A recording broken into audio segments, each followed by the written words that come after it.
हाय दोस्तों, हमारे चैनल तैयारी नौकरी की पे आपका बहुत बहुत स्वागत है। और हम आज फिर लेके आ गए हैं आपके लिए अपने करंट अफेयर्स एमसीक्यू जो है डिस्क्रिप्शन के साथ जो है पूरा डिटेल्स में जो है एमसीक्यू का जो हम रिवीजन डेली करते हैं उसका डिटेल्स लेके आ गए हैं। जो देश विदेश की घटनाएं होती हैं जिन्हें हमें एग्जाम के हिसाब से जानना बहुत ज़रूरी है, उनका जो है पूरा हम क्वेश्चन वाइज लेके आ गए हैं। तो चलिए आज का सेशन को हम शुरुआत करते हैं। पहले क्वेश्चन देखते हैं। फरवरी 2026 में एआई इम्पैक्ट शिखर सम्मेलन किस देश में आयोजित किया जाएगा? फरवरी 2026 में होगा एआई इम्पैक्ट शिखर सम्मेलन। कहाँ पे, किस देश में होगा? भारत, अमेरिका, दक्षिण अफ्रीका, जापान। कहाँ पे होगा? उत्तर है इसका भारत में आयोजित होगा। अभी G20 शिखर सम्मेलन हुआ कहाँ पे? 20वां G20 शिखर सम्मेलन जोहान्सबर्ग दक्षिण अफ्रीका में हुआ। अभी संपन्न हुआ ये 22 तारीख को, संडे को संपन्न हुआ ये। तो प्रधानमंत्री श्री नरेंद्र मोदी ने इस दौरान जो है कहा है, जब सारे सदस्यों के बीच कहा है कि फरवरी 2026 में सर्वजन हिताय सर्वजन सुखाय, ठीक है, यानी सभी का हित सबका सुख, सर्वजन हिताय सर्वजन सुखाय जो है, इस विषय पर जो है एआई इम्पैक्ट शिखर सम्मेलन की मेजबानी करने की घोषणा की।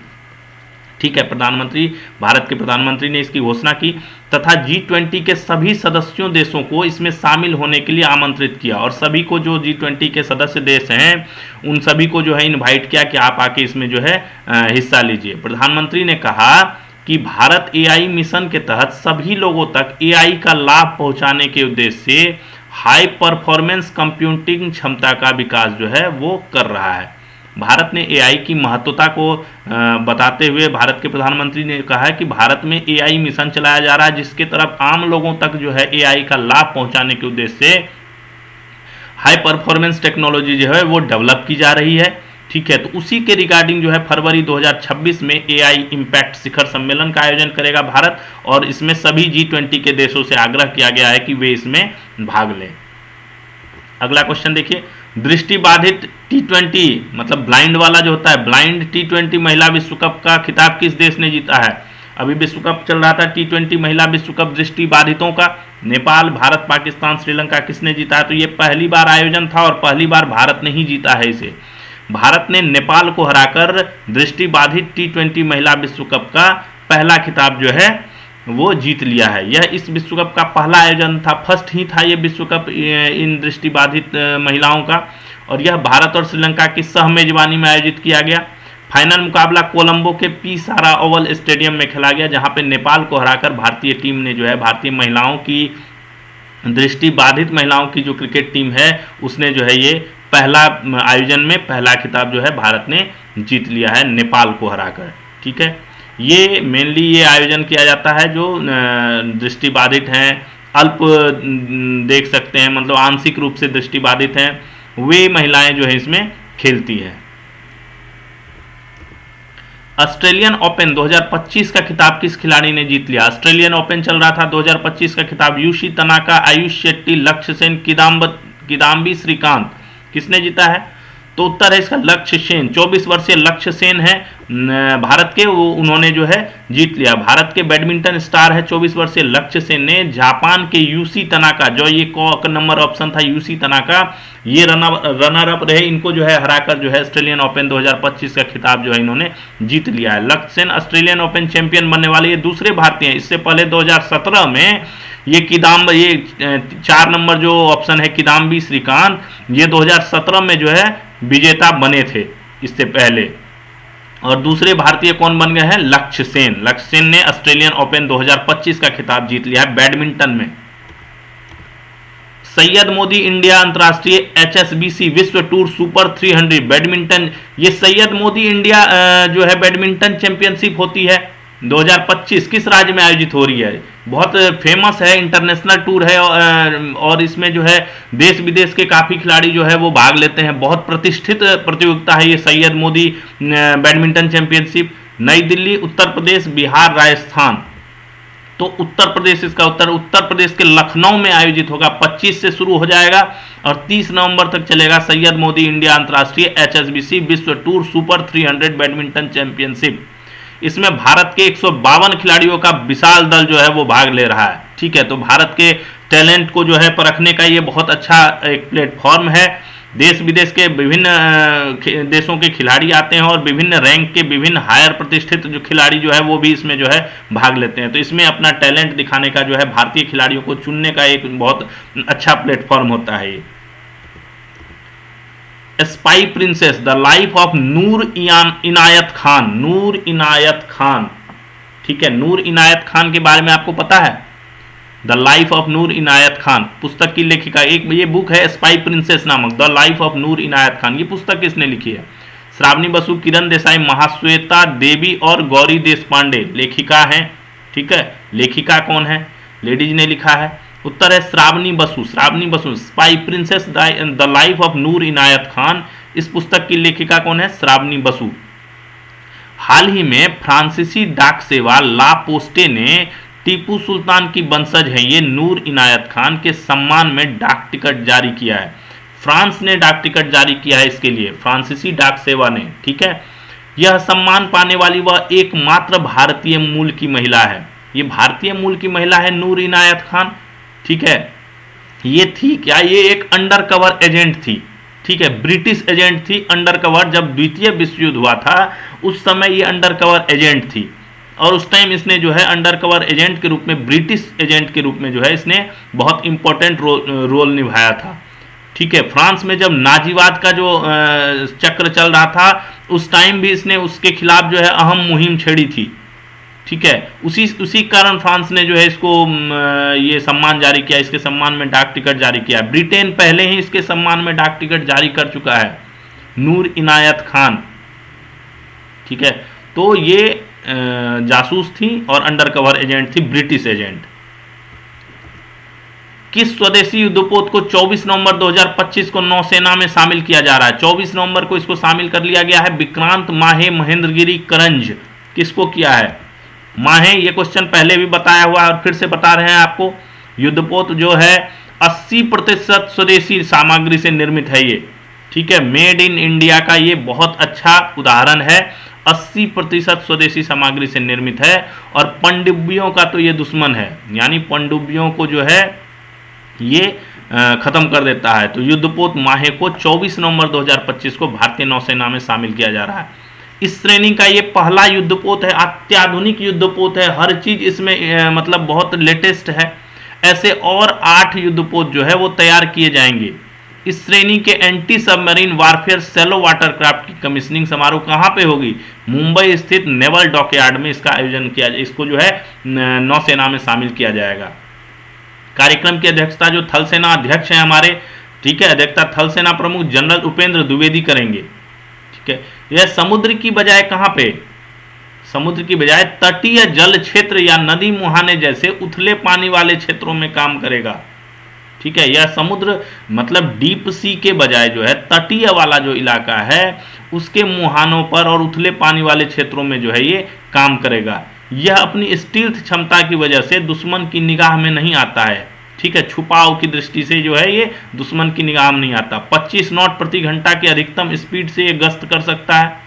78 मीटर लंबा है ये पोत। डीजल इंजन और वाटर जेट दोनों का संयोजन है इसमें। ठीक है, डीजल और वाटर दोनों है।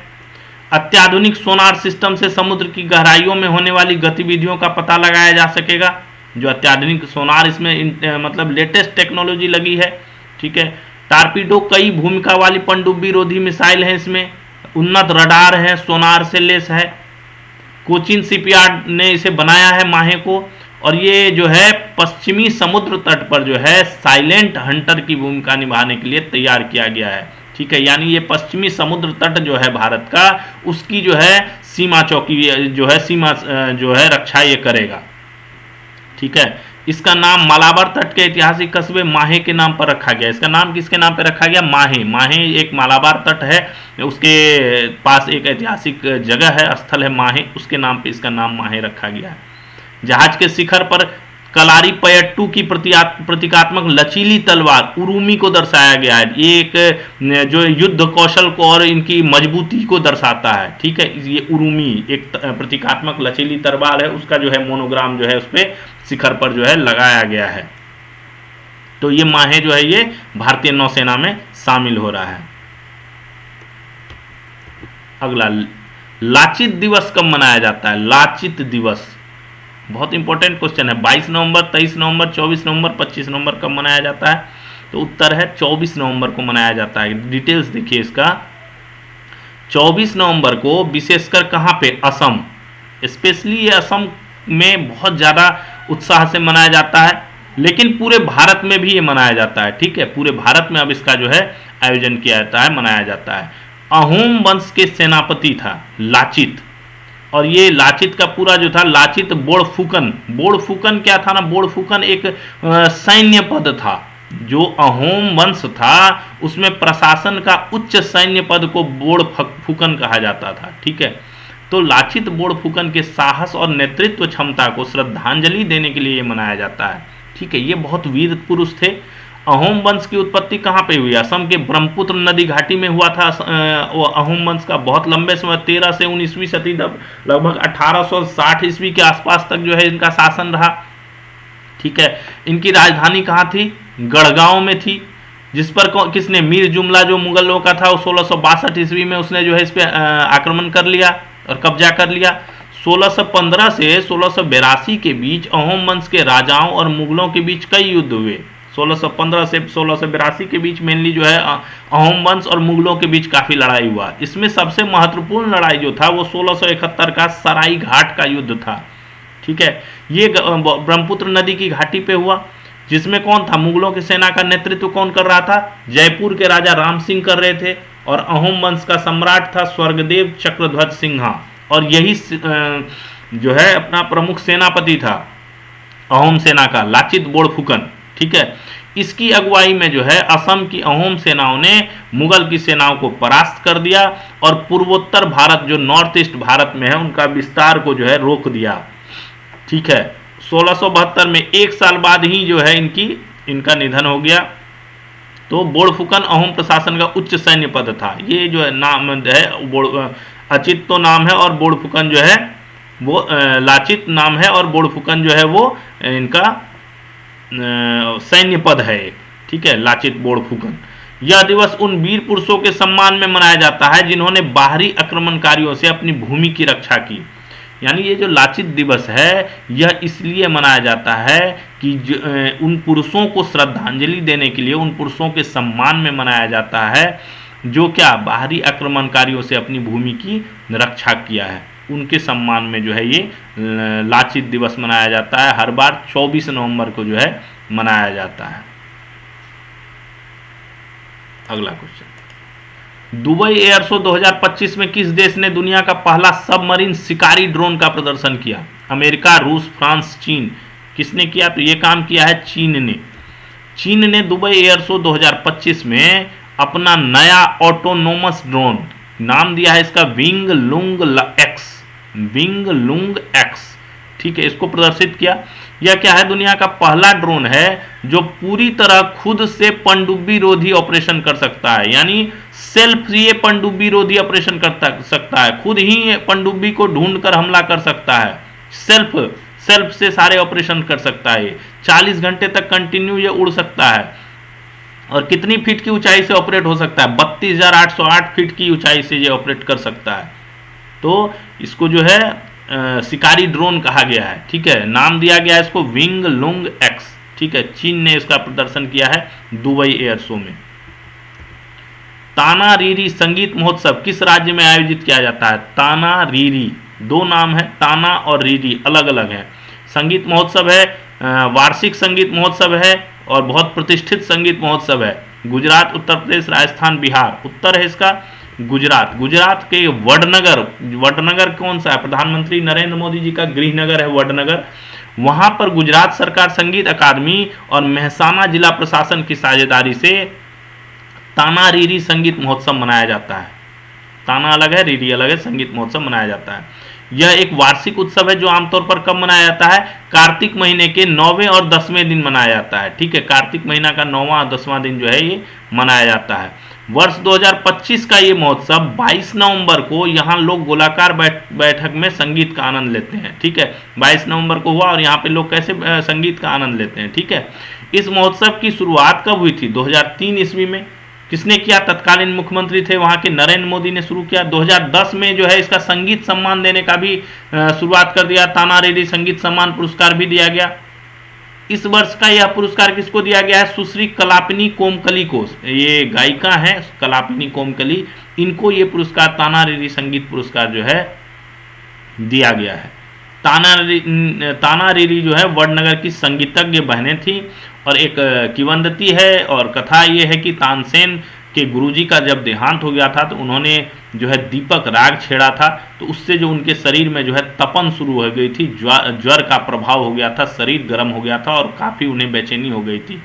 उन्होंने पूरे देश विदेश में जो है इसके वो किया लेकिन नहीं ख़त्म हो रहा था। तो इनको किसी ने यहाँ का बताया कि यहाँ पे ये दो बहनें हैं जो बहुत अच्छा संगीतज्ञ हैं, तो इनके पास जब गई थी तो इन्होंने मेघ मल्हार गाकर जो है गाया था, जिससे तानसेन के शरीर की जो तपन थी वो शांत हो गई थी। ठीक है, बाद में जो है अकबर ने जो है इनको अपने दरबार में बुलाया था लेकिन नहीं गई थी। बाद में अकबर ने सेना भेजकर इनको बुलाना चाहा तो बाद में इन्होंने कुएं में कूदकर अपनी आत्महत्या कर लिया था, जान दे दी थी।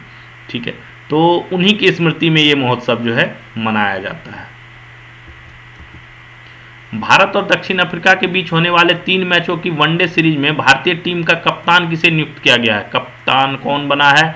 3 मैचों दो टेस्ट मैच के बाद 3 मैचों का सीरीज होना है। 2 टेस्ट मैच में पहला मैच भारत हार गया, दूसरे में भी स्थिति ठीक नहीं है, अभी काफ़ी रन बना दिए हैं दक्षिण अफ्रीका ने।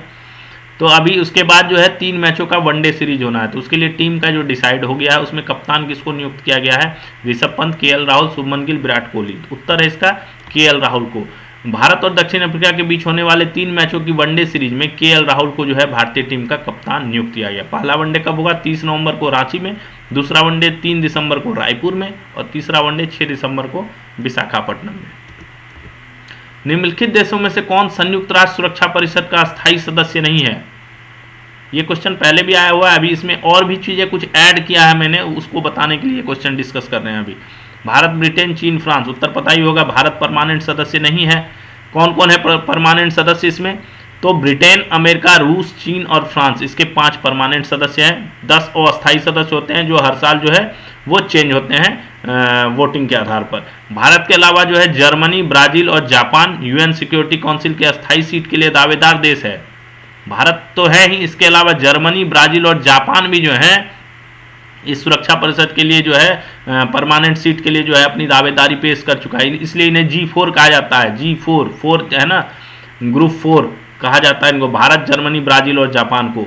भारत को यूएन के 193 देशों में से 150 देश भारत का समर्थन कर रहे हैं और ये 5 जो अस्थायी देश हैं, परमानेंट मेंबर्स हैं, ब्रिटेन, अमेरिका, रूस, चीन और फ्रांस, इसमें एक चीन को छोड़ के बाकी सभी इसका सपोर्ट कर रहे हैं। चीन तो डायरेक्टली इसका विरोध कर रहा है। ठीक है, भारत की अस्थायी सदस्यता की मांग 1994 से चल रहा है, 1994 से इसकी मांग हो रही है। 23 नवंबर को जोहान्सबर्ग में संपन्न हुए G20 शिखर सम्मेलन में भारत के प्रधानमंत्री ने संयुक्त राष्ट्र सुरक्षा परिषद में सुधार की जोरदार वकालत की। ठीक है, उन्होंने इसमें जो है सुधार का वकालत किया।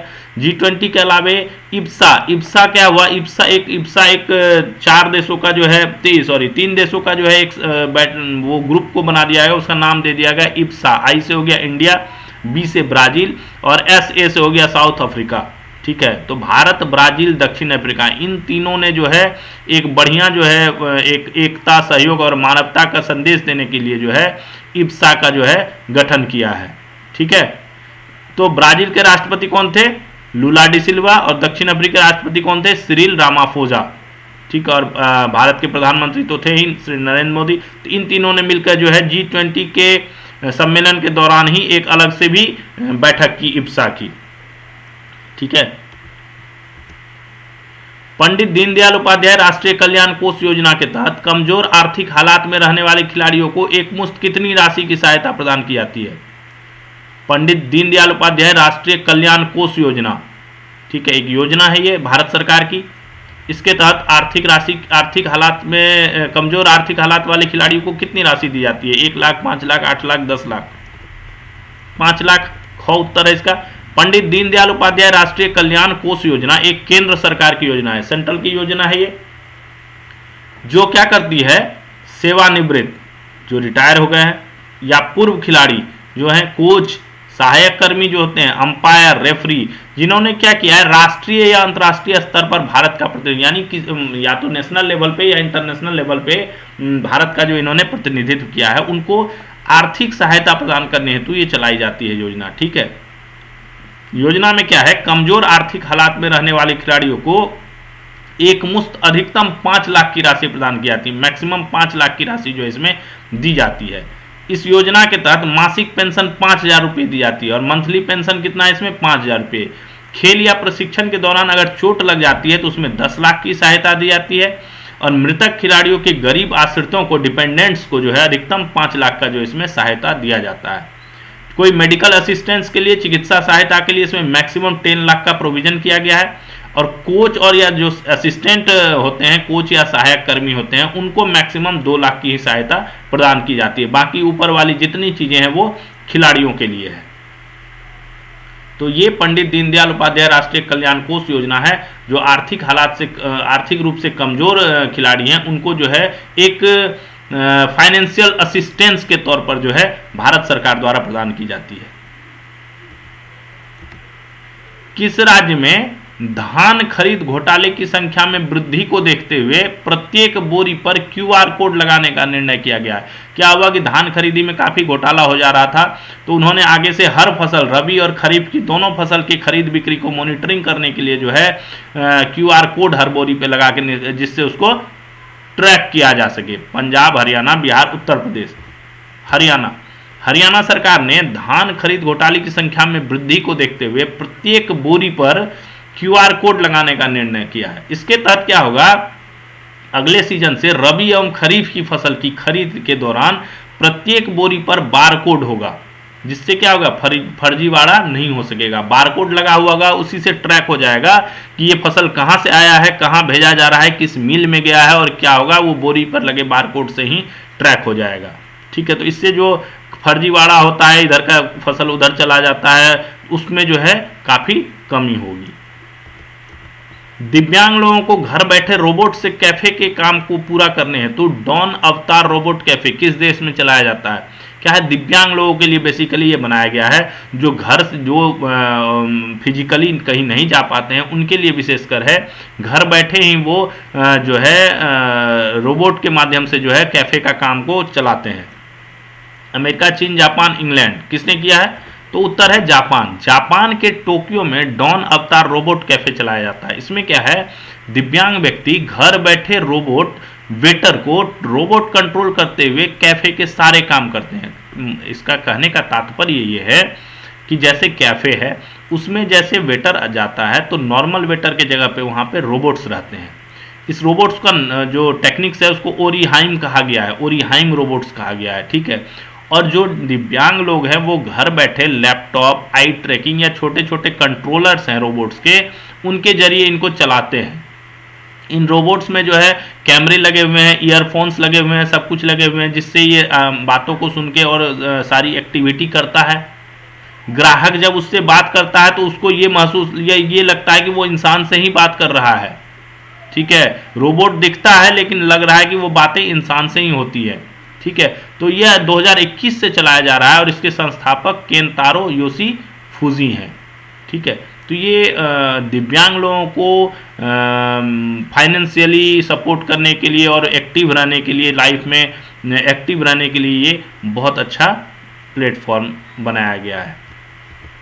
निम्नलिखित में से कौन वित्तीय संस्था बुजुर्गों को घर बैठे 10,000 की कैश उपलब्धता की सुविधा प्रदान करती है? यानी घर बैठे ही वो अपने उससे जो है लिंक करके अपना पैसे जो है घर पे मंगा सकते हैं 10,000 रुपये तक की। भारतीय state bank, India post payment bank, AU small finance bank, बंधन बैंक। कौन करता है? उत्तर है India post payment bank. India post payment bank क्या है? AEPS आधार इनेबल्ड पेमेंट सिस्टम की योजना के तहत बुजुर्गों को डाकिये की मदद से 10,000 तक का कैश घर बैठे उपलब्ध कराती है। इसमें एक सिस्टम बनाया हुआ है, ऑनलाइन सिस्टम है, डोर स्टेप आधार ATM का स्कीम है ये। इसमें क्या है, डोर स्टेप आधार ATM के तहत जो है आधार इनेबल्ड, आधार से लिंक हुआ जो है, आप उस पर ऑनलाइन जाके जो है एक्सेस करके जो है, और आप उस पर अपना रिक्वेस्ट को डाल दीजिए कि और टाइमिंग का उसमें दिया हुआ है सेट करने का कि कितने देर का वो जो है स्लॉट है, उसमें वो डाल दीजिए और उस स्लॉट में जो है आपके घर पे जो है वो 10,000 तक का कैश जो है वो उपलब्ध करा देगा। तो ये इंडिया पोस्ट पेमेंट बैंक जो है उसके द्वारा जो है ये सुविधा दी जा रही है।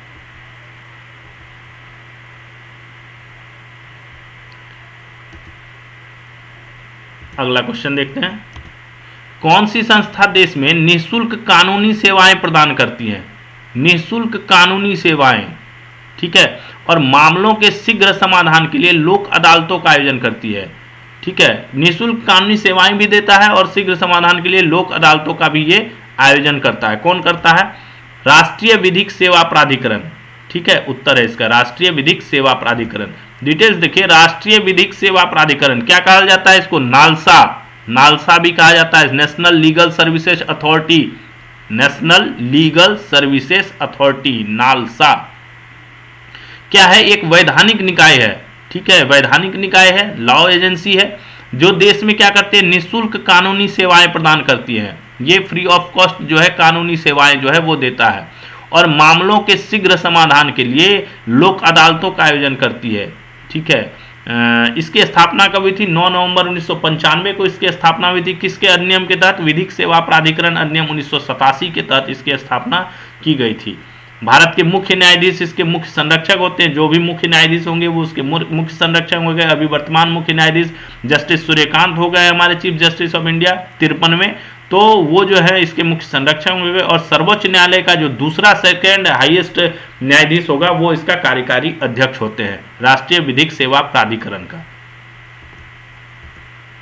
भारत किस देश की सीमा पर 10 ऑल वुमेन बॉर्डर पोस्ट बना रहा है? ऑल वुमेन बॉर्डर पोस्ट यानी उस पर सिर्फ महिलाएं रहेंगी। पाकिस्तान, बांग्लादेश, चीन, नेपाल किस सीमा पर बना रहा है?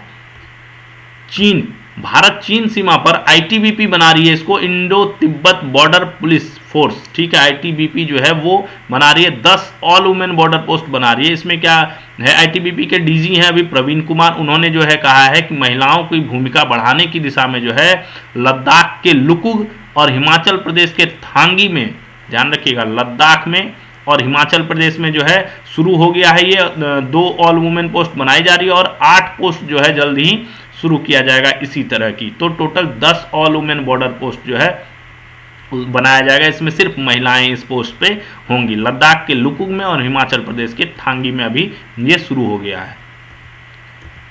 देश के किस अखबार को उसके सकारात्मक की पहल हेतु अफाक्स द्वारा आयोजित ब्रांड स्टोरीज अवार्ड्स में बेस्ट यूजर जनरेटेड कैंपेन श्रेणी में गोल्ड अवार्ड से सम्मानित किया गया है? ठीक है, हिंदुस्तान, द हिंदू, दैनिक भास्कर, दैनिक जागरण। क्या है? इसने एक सकारात्मक पहल किया है जिसके तहत इसको गोल्ड अवार्ड दिया गया है बेस्ट यूजर जनरेटेड कैंपेन में। उत्तर है दैनिक भास्कर। देश का अखबार है दैनिक भास्कर, उसको सकारात्मक पत्रकारिता की पहल नो नेगेटिव मंडे एक इसने पहल चलाया था द्वारा को जो है एफएक्स द्वारा आयोजित ब्रांड स्टोरीज अवार्ड में बेस्ट यूजर जनरेटेड कैंपेन श्रेणी में गोल्ड अवार्ड से सम्मानित किया गया है।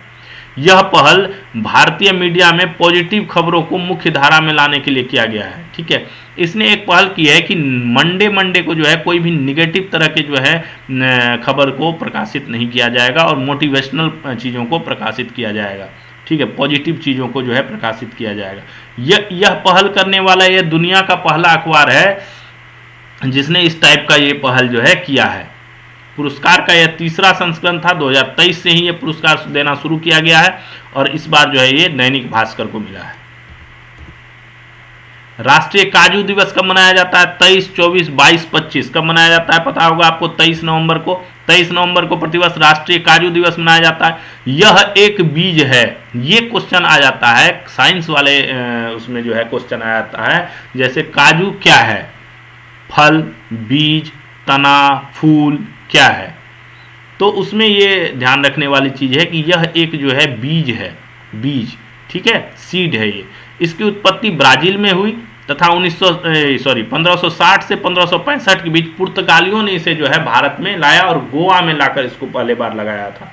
ठीक है, वहीं से इसकी ब्राजील से उत्पत्ति हुई और भारत में गोवा से जो है ये आगे बढ़ गया। ACITI साझेदारी में इनमें से कौन सा देश शामिल नहीं है? ACITI साझेदारी कनाडा, भारत, ऑस्ट्रेलिया, अमेरिका। नाम से ही आपको कंफर्म हो जाएगा अमेरिका है इसका। भारत, ऑस्ट्रेलिया और कनाडा सरकार ने 22 नवंबर 25 को ACITI यानी Australia Canada India technology and innovation, A से हो गया ऑस्ट्रेलिया, सी से कनाडा, आई से इंडिया और टी से टेक्नोलॉजी और आई से हो गया इनोवेशन, ठीक है। तो इसकी शुरुआत की है। यह एक तकनीक आधारित गठबंधन है जिसका लक्ष्य तीनों देशों की प्राकृतिक क्षमताओं, रणनीतिक प्राथमिकताओं, नवाचार परिस्थितिकी तंत्र को साथ जोड़ना है, ठीक है। इसमें मेनली जो है हरित ऊर्जा वाले जो ग्रीन एनर्जी वाले एरियाज हैं, जो इंपॉर्टेंट रेयर अर्थ मिनरल्स हैं, महत्वपूर्ण खनिज हैं, उसको जो है इन सभी तीनों देश जो है आपसी उसमें सहयोग से जो है इनकी आपूर्ति श्रृंखला को मजबूत बनाना है। और जो AI वगैरह है उसको जो है जो आज की फ्यूचर की ये टेक्नोलॉजी डेवलप्स हो रही हैं, एडवांस टेक्नोलॉजी, उनको जो है और मजबूत बनाना है। उसके लिए जो है ये ACITI का जो है गठन किया गया है। 22 नवंबर 2025 को आयोजित G20 शिखर सम्मेलन में किस देश के विरोध के बावजूद सभी सदस्य देशों ने सर्वसम्मति से 39 पृष्ठ के संयुक्त घोषणा पत्र को अपनाया, ठीक है। कोई एक देश है इसमें से जिसने इसका विरोध किया, बाकी सभी ने जो है सर्वसम्मति से उन 39 पेज के जो घोषणा पत्र था उसको जो है सभी देशों ने अपनाया। इंग्लैंड, अमेरिका, चीन, जापान। बड़ी डिटेल्स में इसके हम बारे जाएंगे, देखिए आप ध्यान से देखिए। अमेरिका पहले से ही इसका विरोध कर रहा था। डोनाल्ड ट्रंप ने कहा कि हम अपने किसी अधिकारी को नहीं भेजेंगे क्योंकि वहाँ पे जो है श्वेत किसान जो हैं उनके खिलाफ जो है दक्षिण अफ्रीका में काफ़ी हिंसक व्यवहार किया जाता है, ठीक है, उनको यातना दी जाती है, तो उसके खिलाफ जो है इन्होंने इस G20 सम्मेलन का विरोध किया था। तो इसका डिटेल्स देखिए, काफ़ी चीज़ें इसमें बताने वाली हैं, इसको ध्यान से देखिएगा, ये काम आने वाली चीज़ें हैं, काफ़ी एग्जाम्स में इससे क्वेश्चन आएंगे। जोहान्सबर्ग दक्षिण अफ्रीका में जो है 22 नवंबर 25 को संपन्न हुआ G20 शिखर 20वां G20 शिखर सम्मेलन था। अमेरिका जो है इसके स्पष्ट विरोध के बावजूद सभी देशों ने जो है 39 पेज के संयुक्त घोषणा पत्र को अपनाया, ठीक है। सभी विरोध के बावजूद जो है सभी ने, बाकी जो सदस्य हैं उन्होंने जो है इसको एग्री किया। इसमें 19 देश हैं, यूरोपीय संघ और 2023 से अफ्रीकी संघ भी इसमें जो है शामिल हो गए, तो 19, 20, 21 हो गए, टोटल अभी 21 हैं इसमें। यह संगठन जो है, जो G20 संगठन है, ये विश्व की जो टोटल GDP है उसका 85% जो इसमें मेंबर्स कंट्रीज हैं उनसे वैश्विक व्यापार में, इंटरनेशनल ट्रेड में जो है 75% हिस्सेदारी है और दुनिया की 2/3 जनसंख्या का प्रतिनिधित्व करती है। यानी काफ़ी बड़ा संगठन है G20 से जो अपना संगठन है, जो 21 इसमें शामिल हैं कंट्रीज, 19 कंट्री हैं और एक यूरोपीय संघ और एक अफ्रीकी संघ शामिल है। तो ये टोटल GDP जो वर्ल्ड की है उसका 85% इन्हीं सब से आता है। वैश्विक व्यापार जो है वो 75% इसी से आता है और पूरी दुनिया का 2/3 जनसंख्या का प्रतिनिधित्व यही देशें करती हैं। तो काफ़ी बड़ा संगठन है ये। घोषणा जो हुई उसकी प्रमुख बातें क्या थी? बहुपक्षवाद और शांति के प्रति प्रतिबद्धता, बेसिकली पीस को मेंटेन करने के लिए ये किया गया। ऊर्जा सुरक्षा, ग्रीन एनर्जी की बात हुई। जलवायु कार्रवाई और आपदा लचीलापन, यानी आपदा के लिए एक वो कहा गया कि आपदा अगर हो जाती है तो एक सेंट्रलाइज्ड कोई कम्युनिटी वो बनाई जाए, सेंटर बनाया जाए जो इससे लड़े, ठीक है। आपदा हो जाती है तो उसमें मदद करे, उसके प्रति जो भी कार्रवाई होती है वो करे। क्रिटिकल मिनरल्स, फिर वह जो रेयर अर्थ मिनरल्स हैं उनका जो है एक फ्रेमवर्क बनाया जाए, ठीक है, जिससे जो है ये सभी देशों में साझा रूप से जो है इसका व्यापार हो। छोटे विकासशील देशों और न्यूनतम विकसित देशों पर विशेष ध्यान। दो चीज़ें और इसमें बड़ी इंपॉर्टेंट ऐड की गई है। छोटे विकासशील देश, ठीक है, स्मॉल जो प्रोग्रेसिव हैं अभी कंट्रीज, और न्यूनतम मिनिमम डेवलप्ड देश जो हैं, ठीक है, उन पर विशेष ध्यान दिया जाए। ऋण पुनर्गठन और वित्तीय, एक ऋण का एक फंड बनाया जाए जिससे जो किसी को ऋण संकट होता है तो उसका समाधान हो वैश्विक स्तर पे। बहुपक्षीय विकास बैंकों की भूमिका को मजबूत करना, जो है डेवलपमेंट बैंक्स जो है वो बनाए जाए, जो इनको मजबूत किया जाए। डिजिटल तकनीक यानी AI वगैरह जो तकनीक है उसको, भ्रष्टाचार रोधी प्रयास और प्रवासन, जो भ्रष्टाचार रोधी क्या हो गया, जो ड्रग्स वगैरह के और टेररिस्ट वगैरह के जो प्रयास हैं उनका निवारण हो। इसके अलावा प्रधानमंत्री मोदी ने जो है G20 देशों के लिए 6 पहल को प्रस्तावित किया। जब प्रधानमंत्री नरेंद्र मोदी जी ने अपना भाषण दिया तो उसमें इन्होंने बेसिकली 6 इम्पोर्टेंट टॉपिक्स थे, उनको जो है इन्होंने सभी के लिए G20 के देशों को मानने के लिए जो है प्रस्ताव प्रस्तुत किया। पहला था क्रिटिकल मिनरल सर्कुलरिटी पहल, यानी वही रेयर अर्थ मिनरल का जो है वो सर्कुलरिटी जो है सभी देशों में इक्वलिटी रूप से हो, अबाध गति से हो। ओपन सैटेलाइट डेटा साझेदारी, ठीक है, यानी एक G20 के अंतरिक्ष एजेंसियों के उपग्रह डेटा को विकासशील देशों के लिए उपलब्ध कराना, यानी G20 के जो अंतरिक्ष एजेंसियां हैं उनमें जो उपग्रह से डेटा आते हैं उनको जो अंडर डेवलपमेंट कंट्रीज हैं उनको भी ये उपलब्ध कराया जाए, जिससे वे भी इसमें जो है आवश्यक साझेदारी कर सके और आवश्यक उसका उपयोग कर सकें आगे बढ़ने में। वैश्विक स्वास्थ्य प्रतिक्रिया दल, ये पहले भी बताया हुआ है, G20 देशों के विशेषज्ञों का एक त्वरित प्रतिक्रिया स्वास्थ्य दल तैयार करना, यानी G20 के जो देश हैं वो एक स्पेशलिस्टों का एक इमीडिएट रिएक्शन फोर्स जो है बल जो है वो तैयार करें, किसके लिए, हेल्थ के लिए, ठीक है। जैसे कोई वैश्विक आपदा आ जाती है, वैश्विक स्वास्थ्य आपदा आ जाती है, तो उससे लड़ने के लिए एक जो है विशेषज्ञों का त्वरित प्रतिक्रिया स्वास्थ्य दल होना चाहिए, किसी भी देश में हो, G20 के किसी भी देश में, तो उसका उपयोग कर सके। ड्रग टेरर नेक्सस का मुकाबला, नशीली दवाओं की जो तस्करी होती है और आतंकवाद, इन दोनों के बीच जो संबंध बढ़ रहा है उसको देखते हुए अवैध अर्थव्यवस्था से लड़ने के लिए संयुक्त प्रवर्तन, यानी एक ज्वाइंट वो हो, है ना, ज्वाइंट एक फोर्स हो, इन्फोर्समेंट हो, जिससे जो है इन नशीली दवाओं के तस्कर और आतंकवाद से लड़ा जाए। वैश्विक पारंपरिक ज्ञान भंडार, डिजिटल मंच हो एक, जिसमें क्या हो, पारंपरिक ज्ञान, हर देश का जो अपना पारंपरिक ज्ञान है, चाहे वो चिकित्सा श्रेणी में हो, कृषि श्रेणी में हो, ठीक है, प्रथाएं हो कुछ ऐसी, उनको साझा उद्देश्य से बनाया जाएगा, ठीक है, एक सेंट्रलाइज्ड ऐसा प्लेटफॉर्म बने। और लास्ट था अफ्रीका स्किल्स मल्टीप्लायर कार्यक्रम, इसका उद्देश्य अफ्रीका में 10 लाख कुशल प्रशिक्षकों को प्रशिक्षित और प्रमाणित करना है, ताकि एक मजबूत और दीर्घकालिक मानव पूंजी आधार खड़ा हो, यानी जो प्रशिक्षक हैं उनको और 10 लाख कुशल प्रशिक्षकों को और ट्रेंड किया जाए, जिससे एक जो है ह्यूमन का जो है एक वो बने, जिससे पूरा विश्व जो है इसका फायदा उठाए। प्रधानमंत्री ने रेजिलिएंट वर्ल्ड पर आयोजित शिखर सम्मेलन में इन पहलों को भारत की जलवायु नेतृत्व भूमिका से जोड़ा, ताकि जलवायु अनुकूलन और आपदा लचीलेपन की महत्ता, CDRI coalition for disaster resilient infrastructure को वित्त, तकनीक और कौशल जुटाने में समर्थन तथा भारत की अध्यक्षता में अपनाए गए दक्कन सिद्धांत को और मजबूत किया जा सके, ठीक है। बेसिकली जलवायु अनुकूलन ये और जो है CDRI coalition for disaster resilient infrastructure, जो ऊपर मैंने बात की उसके बारे में जो है ये किया। प्रधानमंत्री ने विश्व की सबसे बड़ी खाद्य योजना की कौन सी है, विश्व की सबसे बड़ी खाद्य योजना भारत की ही है, प्रधानमंत्री गरीब कल्याण अन्न योजना जो भारत में चलती है। विश्व की सबसे बड़ी स्वास्थ्य बीमा योजना भी अपने यहाँ ही है, आयुष्मान भारत, और प्रधानमंत्री फसल बीमा योजना, ठीक है, इन तीनों का भी जिक्र किया। उसके अलावा क्या कहा, श्री अन्न यानी मिलेट्स को कहा कि ये पौष्टिक अनाज है, इसको जो है वर्ल्ड लेवल पे जो है इसको जो है बढ़ावा दिया जाए, ठीक है, श्री अन्न, जिसको मिलेट्स को श्री अन्न नाम दिया गया था। इसके अलावा समग्र मानववाद को भी अपनाने का आह्वान किया, और बेसिकली जो ह्यूमैनिटेरियन है, ह्यूमैनिटी है, उसको जो है सभी को अपनाने के लिए जो है प्रधानमंत्री नरेंद्र मोदी ने जो है आह्वान किया। तो ये G20 का था, जो टॉपिक्स डिस्कस हुए उसके बारे में। ICAR और समुद्री मत्स्य अनुसंधान संस्थान के वैज्ञानिकों ने अरब सागर में ऑक्टोपस स्क्विड की एक नई प्रजाति की खोज की है। ऑक्टोपस स्क्विड की अष्टभुजा वाली एक प्रजाति की खोज की है। यह खोज विश्व स्तर पर दुर्लभ माने जाने वाले टेनिंगिया वंश की दूसरी प्रजाति है, ठीक है, जस्ट फॉर योर इंफॉर्मेशन, पता होना चाहिए आपको। साल 1921 के बाद एसएच का पहला मैच हो गया, 5 टेस्ट मैचों की सीरीज चल रही है, उसमें पहला मैच खत्म हो गया। पहली बार ऑस्ट्रेलिया ने इंग्लैंड को 2 दिन में ही हरा दिया, ठीक है, इंग्लैंड को 2 दिन में ही हरा दिया। ऑस्ट्रेलिया ने यह मैच 8 विकेट से जीत लिया, और क्रिकेट इतिहास में अब तक 26 टेस्ट मैच ही सिर्फ 2 दिन में खत्म हुए, 2 दिन में ही खेला खत्म हो गया। 5 दिन का खेला 2 दिन में ही खत्म हो गया, और चारों पारी में 200 रन से कम बने, और जो है ऑस्ट्रेलिया ने इंग्लैंड को 2 दिन में ही हरा दिया, 8 विकेट से मैच जीत लिया। कैम्ब्रिज डिक्शनरी ने डेलुलू नामक शब्द को अपनी डिक्शनरी में शामिल किया। एक वर्ड, नया वर्ड जो है उसको इंक्लूड किया गया है, डेलुलू नाम का है।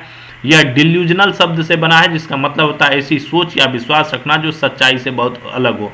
यानी ऐसा सोच रखना, जैसे कोई आदमी, कोई व्यक्ति ऐसा सोचे कि मुझे जो है ये बेसिकली ये उससे लिया गया, सोशल प्लेटफॉर्म से लिया गया है। जैसे कोई व्यक्ति अगर ये सोचता है कि मुझे कोई जो है सेलिब्रिटी जो है मुझे बहुत पसंद करता है, बट ये उसकी सच्चाई तो है नहीं, क्योंकि उस सेलिब्रिटी को ये पता भी नहीं है कि ये उससे कांटेक्ट रखा है कि क्या है। तो जो रियलिटी से डिफरेंस, डिल्यूलू। थाईलैंड के राजा वजीरालोंगकान के 73वें जन्मदिन के अवसर पर थाईलैंड की सरकार क्या कर रही है? वार्षिक बौद्ध समारोह का आयोजन कर रहा है थाईलैंड में।